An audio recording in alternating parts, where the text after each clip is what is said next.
Hello everyone, তোমাদের সকলকে আরও একটি মিনি ব্লগে জানাই স্বাগত। প্রত্যেক দিনের মতো আজকেও আমার দিনটা শুরু হয়েছিল এই এক কাপ চায়ের সাথে। এই চাটা না থাকলে মনে হয় দিনটা যেন শুরুই হয়নি। তারপরেই চলে এসেছিল দেখো এই আমন্ড আর কিশমিশের বাটিটা, যেটা বলেছিলাম প্রত্যেক দিন খাই, তো এটাও খেয়ে নিলাম তাড়াতাড়ি। তারপরেই বেজে উঠেছিল কলিং বেল, আর তাতে চলে এসেছিলো আমার এই পার্সেলটা। হ্যাঁ, এই পার্সেলটায় না আমি একটা শ্যুজ অর্ডার করেছিলাম, তো যেটা কিনা আমি এখন আনবক্সিং করব। তো চলো করা যাক।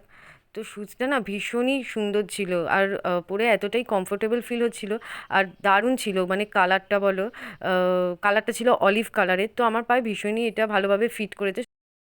তো এই শ্যুজটা দেখে মনটা পুরো হ্যাপি হয়ে গেল। তারপর করে নিলাম ব্রেকফাস্ট। তো ব্রেকফাস্টে ছিল পরোটা, আর তার সাথে ছিল আলু ফুলকপি ভাজা, আর ছিল মালাই চমচম। ওই খেতে ভীষণই সুন্দর ছিল। তো চলো এবার ব্রেকফাস্টটা করে নেওয়া যাক। এরপরে ফ্রেশ ট্রেশ হয়ে নিয়েছিলাম, এবার লাঞ্চ টাইম। তো আজকে লাঞ্চে ছিল বড়ি বেগুন দিয়ে একটা ঝাল ছিল, তারপর ছিল আলু ফুলকপি ভাজা, তারপর ছিল বাঁধাকপির তরকারি, তারপর ছিল পাঁপড় ডাল, এগুলোই ছিল আর কি।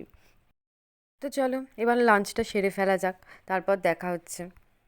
আর হ্যাঁ, তোমরা আমাকে প্লিজ অতি অবশ্যই জানিও তোমাদের ভিডিওগুলো দেখতে কেমন লাগছে, আর ভিডিওগুলো যদি তোমাদের ভালো লেগে থাকে তো অতি অবশ্যই একটা কমেন্ট করো, আর চ্যানেলটাকে অতি অবশ্যই সাবস্ক্রাইব করো, লাইক করো।